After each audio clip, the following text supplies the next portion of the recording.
The Adventures of Frank Race, starring Paul Dubov.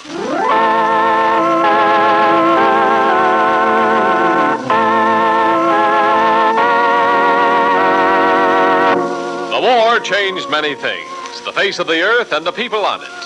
Before the war, Frank Race worked as an attorney, but he traded his law books for the cloak and dagger of the OSS.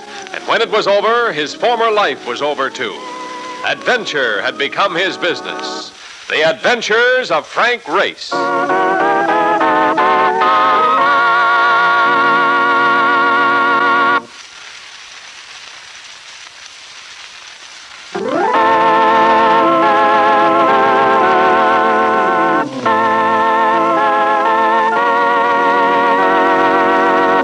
And now we join Frank Race for the adventure of the Green Doubloon.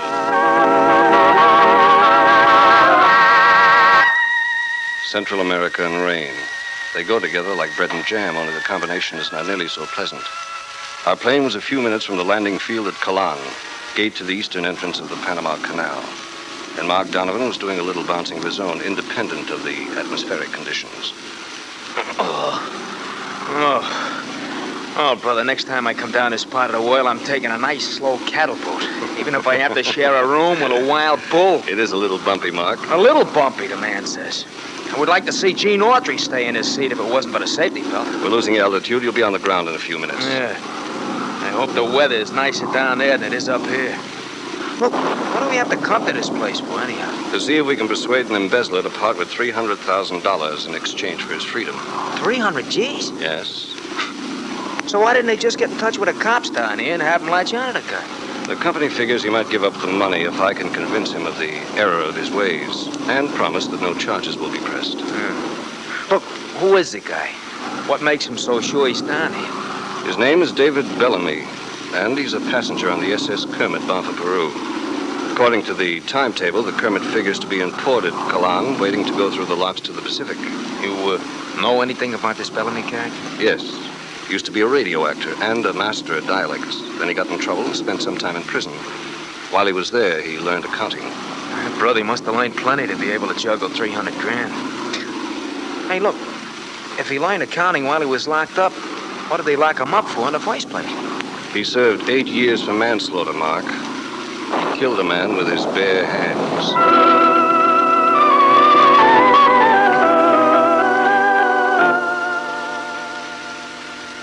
If you're a kid addicted to the making of mud pies, then Colon in the rain will appeal to you.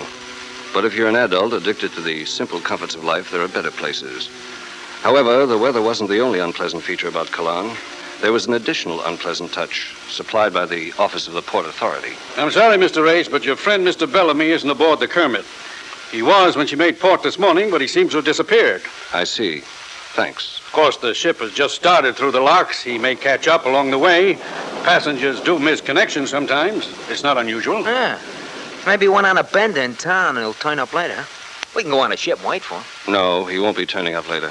Come on, Mark.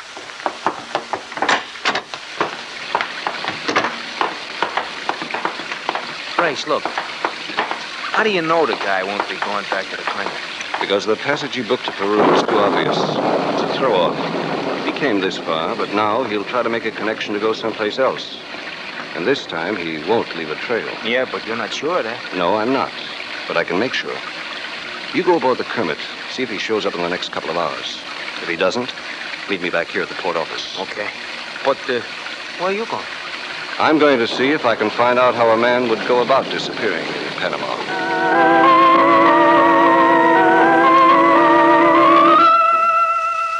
I knew that Bellamy wasn't going to be easy to find. Away from the ship, he was going to have another name. And since he was an expert in dialects, there was every chance he'd adopt a different nationality.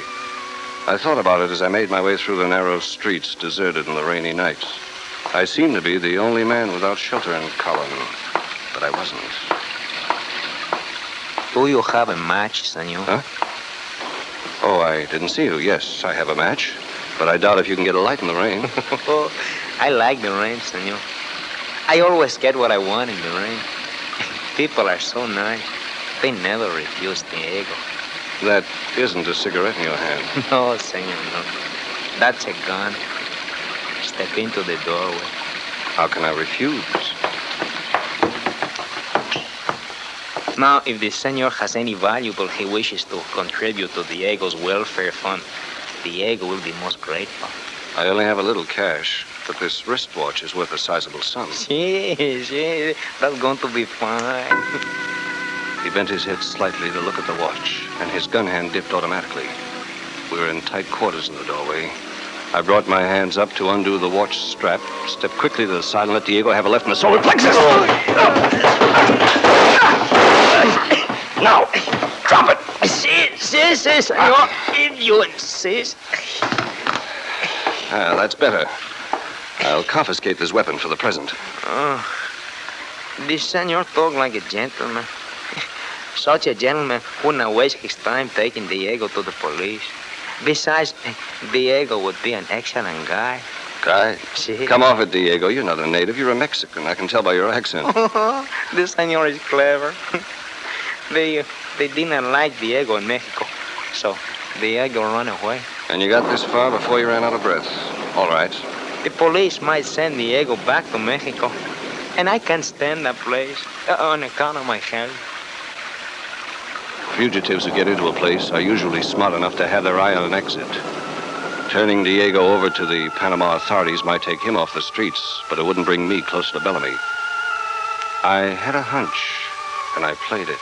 Senor, I would do anything to avoid the police. I'm not turning you in. I can't afford it. This senor has a dislike for men in uniforms. Let's say the police would rather find me than you. I've got to get out of here, Diego, and I've got to do it without a passport. Maybe you know a way. From Colón? Oh, no, senor.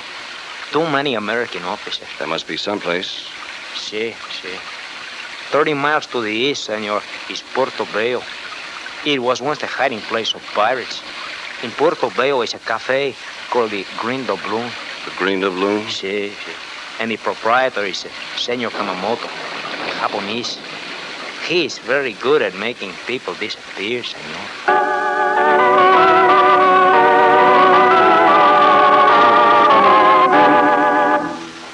I picked Mark up at our rendezvous, and we headed for Portobello, Caribbean hangout of the old-time pirates. It was a port of intrigue, an international black hole, a Western Hemisphere counterpart of Shanghai or Calcutta or Suez. And at the bottom of the hole, with no other spot-claiming competition, was the Green Doubloon. Oh, brother. You ever want anybody's throat slit for $50? This is the place. Some boots back there by the wall. Let's take one of them. Ain't you going to ask for this Kamamoto car? You can die quickly asking questions in a place like this. We'll sit down and let somebody else do the asking. Yeah, I guess you're right. If you order anything, Mark, better make it American beer. I wouldn't vouch for the beverages in a place like this. You don't have to vouch for the beverages, but personally, brother, I would vouch for the doll which is walking toward us here or any place else. Welcome to the Green Doubloon, gentlemen. She was Eurasian, an Oriental half-caste. And when they're beautiful, they make other women take a tight grasp on the arms of their husbands. This one was beautiful. Beautiful enough to make a movie star self-conscious about her faults. I am Mono Kamamoto. My father is the proprietor. I see my voice surprises you. I expected more of an accent. My mother was an Englishwoman. Your mother and your father are to be congratulated. That is a very nice thing for you to say. But now, I will say something to you that will not sound nice. But if you are intelligent, you will be grateful. All right, baby, what is it? Leave the Green Doubloon. Do not look back, and do not come back. We want to leave more than the Green Doubloon. We want to leave Panama quickly and quietly. Yeah, fast and with no noise, see? Then you have come in search of escape and not in pursuit of another? Yes, and I'm ready and willing to pay for my passage. Who sent you here? A man named Diego. We had to leave Mexico rather abruptly. Right. Guy at the bar looking at us, and he ain't friendly. I've been watching him. He's coming this way. I had better leave you. No, stay. Mona, come back to the bar. She's having a drink with us. I'd better go. He will make trouble. I grabbed her arm and held her in the chair. The man who had been standing at the bar moved closer. He was a Norwegian seaman. He was wearing a mate's cap. His soiled white shirt was unbuttoned, revealing a powerful hair-matted chest. He came over and placed his hands palm down on the table. Did you hear me, Mama? Please, Gunner. I've told you before. I caught the movement of his hands as they came away from the table. The back of his hand caught Mona across the face, and I threw Get him, Race! Get him! Look out behind you! Gunner had friends, a couple of other Norwegian sailors, and they moved into the fight. Go on, drop that chair, pal. Come on, Gunner, try again. I'll kill you. Come on, the light. All right. Come on, Race, the back door. I was speaking to the door, but somebody intercepted me. I heard the swish of a chair coming through the air and tried to duck. I didn't make it. As the sound of the Green Doubloon faded out, and so did the rain, everything faded away into black silence.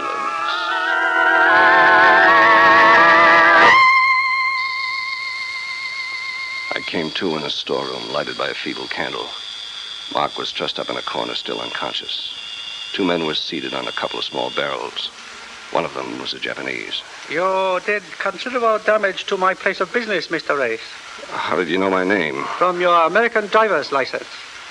This is Mr. Harrow. Oh, hello. Hello, Race.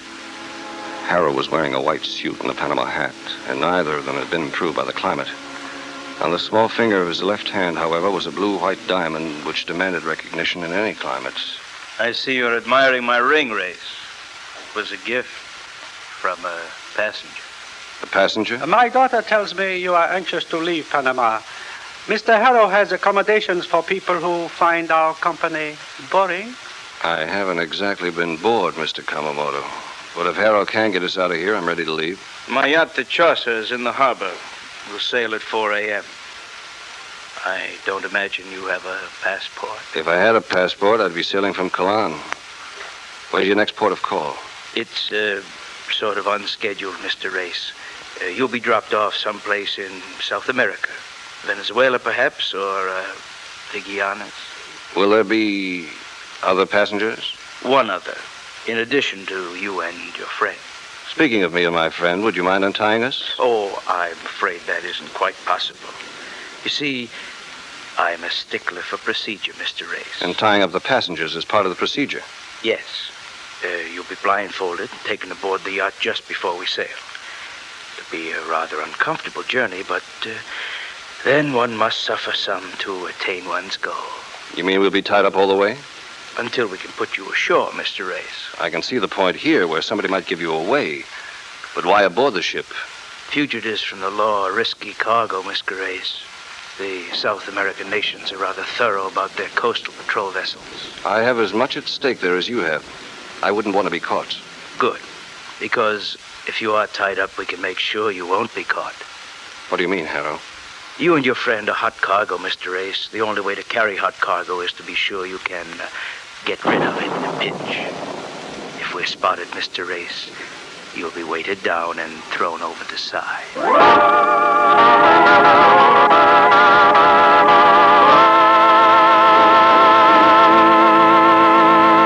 We'll return to the adventures of Frank Race in just about 1 minute.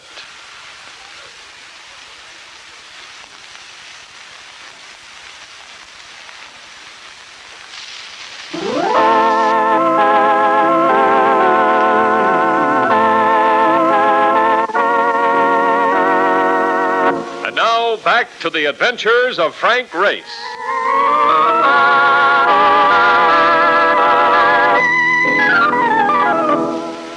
A sea voyage with weights around your ankles is no vacation at all, especially when you can't change your mind and go to the mountains instead. Even if David Bellamy and his embezzled $300,000 were on board, chances of getting the money were slim, and chances of leaving the vessel alive seemed even slimmer. It was something to think about in the darkened hold as the yacht Chaucer pitched and rolled her way into the open sea. Oh, brother. That you, Mark? Race? Yeah. Yeah, it's me, I think. Hey, what's going on? An earthquake or something? We're on board a yacht. A kind gentleman is smuggling us into South America. Oh, brother, right now I would sign away my Social Security to be smuggled into the Brooklyn Navy yacht. Hey, wait a minute. Something's wrong with me, Race. I can't move. You're tied up. So come and untie me. I happen to be in the same boat, Marcus, if you'll pardon the pun. Roll around and see if you can work the ropes against something with an edge. All right. No good, Race. tied to some kind of pipe. What was that? What's the matter? Something bounced off my head. It was alive. A rat, probably. The hole is full of them. Brother, for this, I give up driving a nice, comfortable cab with not even a mouse in it. Hey, a light up there. Somebody coming down. Keep quiet. Race, Mona, what are you doing aboard?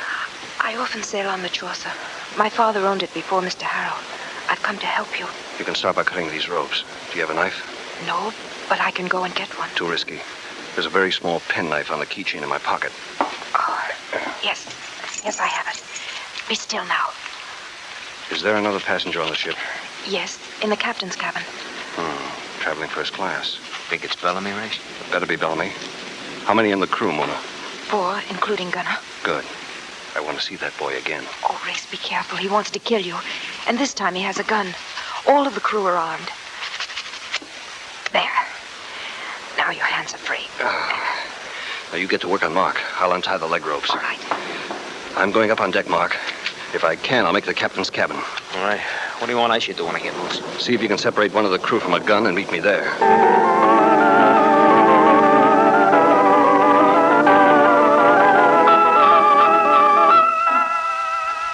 There was an oil slicker hanging at the top of the companionway, and I slipped it on for cover. The crew on deck was too busy to be counting noses in the storm. I hugged the rail until I got to the captain's cabin, then I caught the door handle and crashed in. Hello, senor. Diego. Senor is surprised that Diego has enough money for an ocean voyage. You see, after you left me, I ran into another man with no wristwatch and much money. He was loaded. Now Diego is loaded. You're liable to be loaded with lead before this trip is over, Diego. They have no intention of landing us safely. We'll be jettisoned at the first sign of a coast patrol boat. Only you and your friends, senor. Not Diego. How come? For the same reason Diego was not tied up in a hole. I seek only to escape, senor. But you have come to find somebody, no? I have come to find somebody, yes. How did you know? I hear them talking. You are looking for David Bellamy, eh?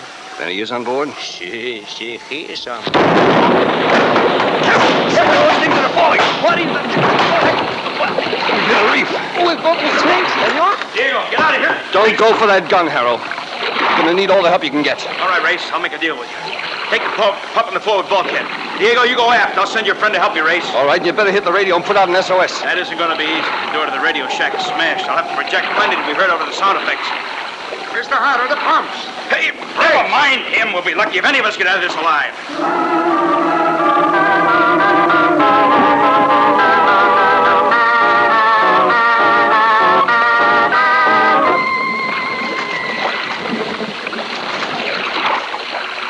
Oh, brother.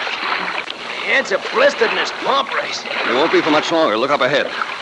Hey, that's land, ain't it? It's a small island. There's a patch of clear sky. He's heading her into the lagoon. Oh, brother, safe at last. That's the misstatement of the year. Once we hit the calm in that lagoon, that's when the trouble starts. That's when they're going to start blasting. We'll have outlived our usefulness. Right. It's a pretty narrow opening into that lagoon. Yes, and we're coming into it fast. The tide flow is picking us up now. That narrow entrance may save our lives. How do you figure that? Foliage comes right down to the water and overhangs. We abandon ship as soon as we hit the entrance. You mean we dive, man? I'm afraid so, Marcus. It's dive or die. We'll have a better chance if we can get our feet on land. Oh, brother, we're really riding this tide now. Mm-hmm. This tub feels like a surfboard. All right, boy. Here it comes. Stay underwater as much as you can. The current will be rough. Good luck. Good luck, Race. All right. Dive. Let's go. Hey, stop!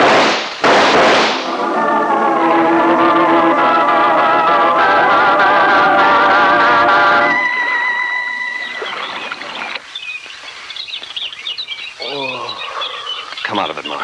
Come out of it. You're all right. Oh, what I did to geography books. Now that I have swallowed the whole ocean, and I'll have to be changed. Speaking of geography, where are we?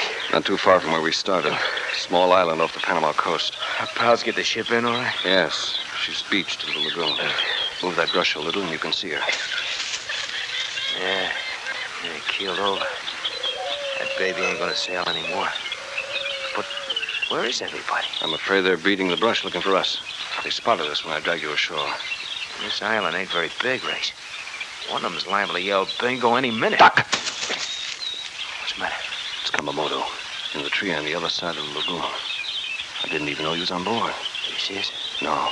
We better stay low until he comes down. See anything, Kamamoto? Nothing. I'm here. How about you, Gunner? All clear on this side, right down to the beach. They must be on the other side of the lagoon. Find your men now. Beat every inch of that ground. All right, Mark. They'll be coming, and there's no way we can avoid them. We better get busy while we can. Or they're coming around. What are we going to do? Ever hear of a Malay man trap? No. What is it, a dame in a sarong? Just as effective. We gotta get back into those saplings and pull down some of the vines. We take 2 of the saplings strong enough to require your weight and mine to bend them. Then we stake them to the ground and make a noose from the vines. You kidding? Well, guns or no guns, I'd rather fight them guys and hang myself. If this works, we'll have at least one gun to fight with. You stay under cover. When we get the trap rigged, I'll stake myself out as bait on the other side. Now, as soon as one of them steps into the noose on the ground, release the vine holding the sapling, we'll have ourselves a gun and 1 man less to contend with. Oh, I get it. Phew. The trees go up and the guy goes up with them, huh? Like a piece of dust in a Hoover vacuum cleaner. Come on, we haven't got much time.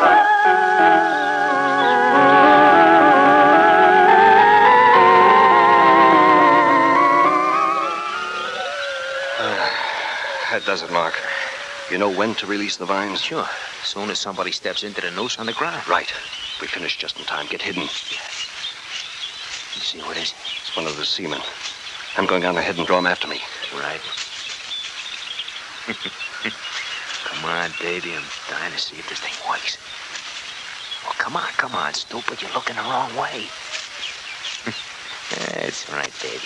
Step right into my parlor. Just a few feet more. That's the jackpot! Hold down, Mark. Huh? It worked, didn't it? Look at him up there. He's not We can cold. cut him down later. Pick up that gun. Oh, with pleasure. Now we can begin someplace and hold out. No. Now we can reverse tactics. I'm tired of being hunted. I came after Bellamy, and I'm going to get him. But which one of them is Bellamy? I'm not sure. Kamamoto, maybe. Or even Diego. Or Harrow. Kamamoto is Japanese, and Diego is a Mexican. And Bellamy is an expert dialectician. Remember, he did all right as a radio actor. Hey, that's right. That's right. And don't forget that Gunner character. Bellamy once killed a guy with his bare hands, didn't he? Well, that Gunner's got the biggest hands I ever saw. Harrow got that SOS through when we were piling up on that reef. It may not be long before a patrol boat gets here. I want to have Bellamy wrapped up by then. All right. Hey, here comes a new customer. He sees us. Notch up another one, Race. Nice shooting, boy. Nice shooting, Warren. Don't turn around. What do you like, that? Caught flat-footed. Throw the gun behind you. Throw it. Better do it, Mark. I got them, Harrow. I'm going to let them have it right now. No, you're not, Gunner. Drop your weapon, too. Don't you tell me. I've got him. I'll kill you, too. Well, I guess that's the end of the killing race. Not while you're still holding that gun. Oh, very well then. I'll throw it away. I couldn't stand by and see murder done, even if he was going to make it profitable. Are you sure it was the prospect of murder that changed your mind? Why, what do you mean, Race? I mean the United States Coast Guard cutter that's heading into the lagoon. Well, what do you know it is? Yes. Oh, brother, look at that beautiful flag. Why, I didn't even see it. Excuse me, Race. I'm going down and throw flowers at those guys. Harrow, what made you kill Gunner? I told you. I didn't want to see him shoot you down in cold blood. You said he was going to make it profitable. What did you mean by that? As you may have guessed, his real name is Bellamy. He's the man you were after. What's your real name, Harrow? I don't understand. You had Mona steer me to Diego. First, you wanted me to think that he was Bellamy. But you stopped Gunner from shooting me when you saw that cutter coming into the lagoon. Now that he's dead, you want me to think that he's Bellamy. But he is, I tell you. He was. You ever been a radio actor, Harrow? I've never even listened to the thing. No? Then why did you refer to the storm as sound effect? And why did you say you'd have to project to be heard when you send an SOS? Smart, aren't you, Ray? Smart enough to know radio language when I hear it, Bellamy. I want to make a deal with you on that money you embezzled. Tell me where it is, and there'll be no charges pressed. Can I count on that? Absolutely. Money's in the American Exchange Bank of Brazil under the name of Edward Harrow. Good. Now you won't have any prison term to serve after you're executed. Executed? You're not forgetting you just murdered Gunner, are you? Why, you know. You're not as good as you used to be with bare hands, Bellamy. Hey, Ray, what's going on here? What's going on? Mr. Bellamy just signed off after a mediocre farewell performance. Bellamy? That's Bellamy? Yes, it is. Well, Marcus, what are you looking so unhappy about? Oh, no. No, look at them clouds up there. Holy cow, Race, I'd rather be dead. It's gonna rain again.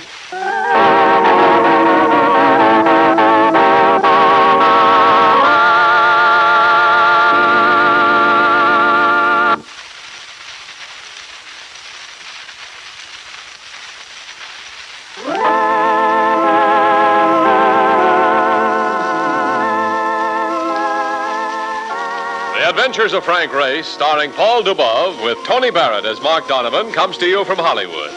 Others heard in tonight's cast were Herb Butterfield, Jack Crucian, Michael Ann Barrett, and Gunnar Peterson. This series is written and directed by Buckley Angel and Joel Murcott. The music is composed and played by Ivan Ditmars. Be sure to be with us again this same time next week for another dramatic chapter in the Adventures of Frank Race. Art Gilmore speaking. This is a Bruce Ells production.